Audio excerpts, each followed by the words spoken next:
রাজনীতি করি। লৌহজং টঙ্গিবাড়ি গণমানুষের নেতা, প্রিয় নেতার 85তম জন্মবার্ষিকী আমাদের লক্ষ্য উদ্দেশ্য থাকবে প্রিয় নেতার সুস্থতা। প্রিয় নেতা সুস্থ থাকলে আগামী দিনে লৌহজং টঙ্গিবাড়ি থেকে দেশনেত্রী বেগম খালেদা জিয়া, আগামী দিনের রাষ্ট্রনায়ক তারেক জিয়া এই 2 আসনের ধানের শীষের প্রতীক আমাদের প্রিয় নেতার হাতেই দেবে।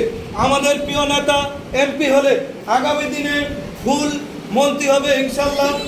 জননেতা জনাব মিজানুর রহমান সিনহার মতো এমন নেতৃত্ব, এমন দানশীল, এমন শিক্ষা অনুরাগী আগামী 50 বছরও আমার মনে হয় আমরা পাবো না।